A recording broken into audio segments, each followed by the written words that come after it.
The best of money matters. Right Business. Welcome to The Right Business, where we dive deep into the stories of trailblazers who dare to disrupt the status quo, find the gap in the market to find the right business. Hello, I'm Hongbin Jeong.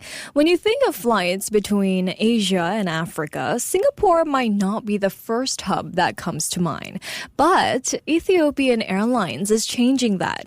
Africa's largest airline is deepening its commitment here, adding a fifth weekly flight to Addis Ababa this July. Now, it's a move that goes beyond convenience. More flights mean stronger business links, new tourism opportunities, and a bigger role for Singapore as Asia's gateway to Africa. And with Ethiopia's economy set to grow nearly 9% this year, the timing couldn't be better. So why Singapore and why now? And what's at stake in this growing connection? Well, joining us today to share why Singapore is such a strategic part of their global story is Telila Deressa Gutema, who is a regional manager for Singapore and ANZ at Ethiopian Airlines. Hi, Telila. Thank you so much for joining me today. Thank you so much for having me. All right. Well, Singapore isn't always the first city people associate with Africa, yet Ethiopian Airlines has chosen to expand here with a fifth weekly flight. Why is Singapore the right business strategy for Ethiopian Airlines to deepen its Asia presence compared to, other regional hubs? Your question is right. There are so many places that we could have considered. But when it comes to the infrastructure that Singapore has, obviously everybody agrees that, Singapore is one of the best. So if you look at Changi airports, you have amazing airports here with better connections for passenger transiting through Singapore with every facilities in place. And also, what we see is, a very growing demand travel between Singapore and Africa between last year and this year. Okay. And even specifically between Ethiopia and Africa, we've seen a very increased import-export in hundreds of percentage. So then, had it not been for the lack of the wide-body aircraft, I think even we could have made it daily than even the 5 frequency. Right. I mean, Singapore seems like the right choice there. Now, this expansion comes at a time when Ethiopia's economy is projected to grow nearly 9% this year. How do you see increased flight capacity supporting that growth? Yeah, of course, because increased, positive forecast for economy means better economy, better business engagement. It means that better import exports. And of course, we connect peoples, we connect cultures. So obviously during COVID-19, when everything goes down, that so many airlines closed because, those things are interrelated. So with this economic growth, if we act on time, just like we did right now, we can tap into this potential and then we can make the best, use of it by connecting Africa to Singapore, because we are using not only Singapore, but we are using Singapore as a gateway to Asia and, of course, to even Australia itself. Okay. So, and also we are using Singapore as a gateway to Africa via Addis Ababa, Ethiopia.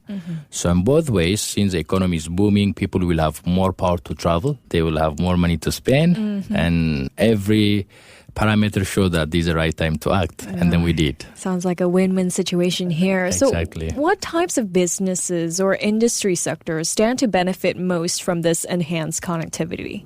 And basically the corporate ones, of course, and FITs, which is free independent travelers.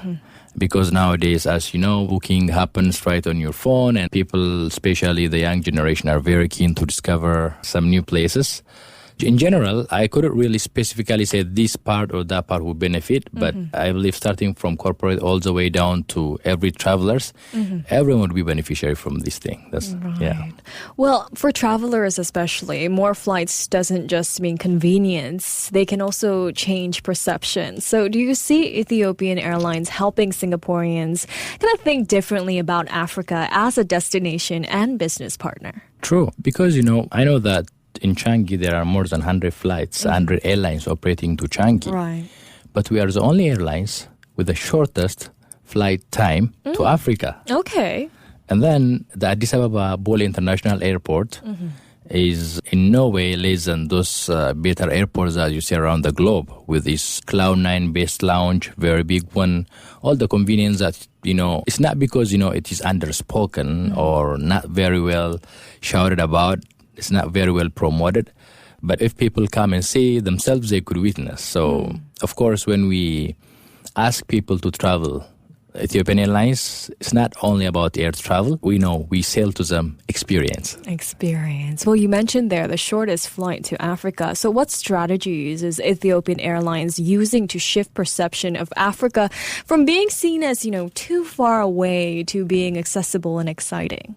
Yeah, that's, as you know, Ethiopian Airlines is fully owned by the government. So in a way, we also act as a cultural ambassador. Oh, okay. Yeah, for the country. There are some places that people never heard of it. Me, I've lived in Singapore for more than 3 years now. When I travel with people, they have no clue about my country.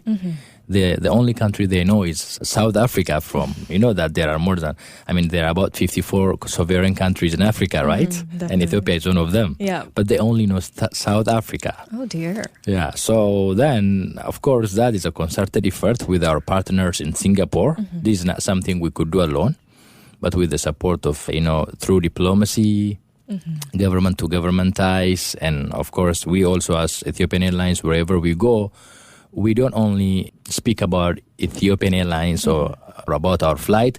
We also speak about our country as, one of the best tourist destinations. And we're really working hard to change the perceptions. And so far, some of the people who believed in what we said, they just came, they saw it, and then they testified.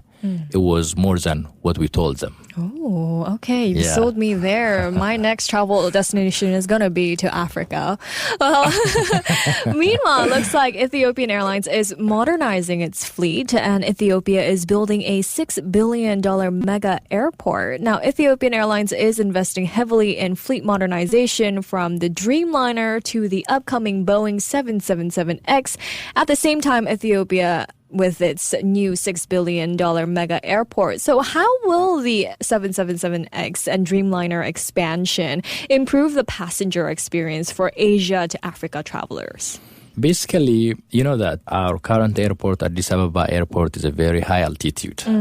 So when we take off from high altitude, it has payload penalties. This is more or less technical thing.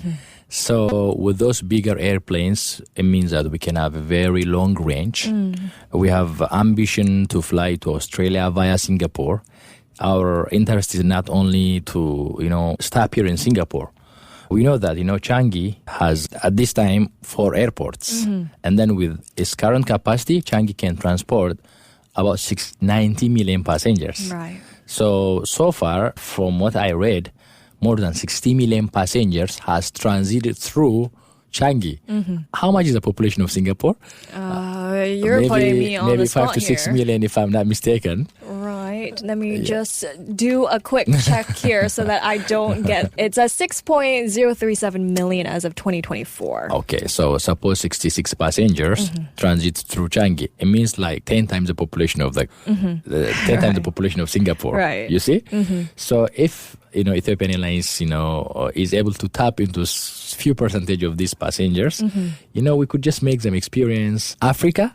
And also, we are no more considering ourselves not as a gateway to Africa only. In our Vision 2035, we are working to position ourselves as, one of the major aviation hub in the world, not in Africa. So then what we talk moving forward is about the world and not only Africa. So those bigger airplanes would just help us to reach the continents that we haven't reached so far, which the only continent we are not flying to is Australia. And those big new airplanes, we have more than 100 airplanes on order, by the way. Dreamliners, 737 MAX, A350-1000, 4 of which we have already received, and 777X, as you've mentioned. All those airplanes have, very long range, less carbon emissions, very less noise, all the, parameters that are required in the recent, standards. So whatever those bigger airlines, the world, you can name them, have, Ethiopian Airlines also has it. So with this new fleet, we can reach from one tip of the globe to the other without the need to have a technical landing somewhere for refueling or something like that. And coming to the airport, mega airport also, is of course, even if you say it's 6 billion, it's estimated to reach as high as, 10 billion USD when it's finalized in 2029. So once it is finalized, it has a capacity to host 100 million passengers. Oh, wow. So this is like, Changi is fifth hub, right? At the moment, 4 hubs are operating. Right. The fifth hub is going to be operational, if I'm not mistaken, by 2030 or something like that. So the same way, Changi or Singapore is trying to position itself in Asia or Southeast Asia as aviation hub, Ethiopia or Addis Ababa is trying to position itself as aviation hub in Africa.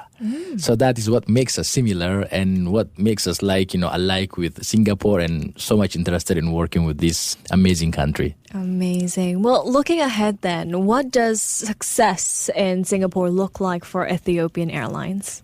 Honestly speaking, one thing I really like about Singapore is everything is forecasted. I mean, you know what is going to happen ahead of time. Right. Most of the things are not sudden. So we can plan very well ahead, like for 5 years. As I told you, we have Vision 2035. That's a culture of Ethiopian Airlines to plan ahead. So when you plan ahead, you need stable market, Singapore, to execute it, right? Suppose you plan ahead, you go into a market where you cannot forecast about the future. By itself, aviation world is called VUCA. VUCA means it's volatile, it is uncertain, Okay. So by itself, that's the nature of the aviations.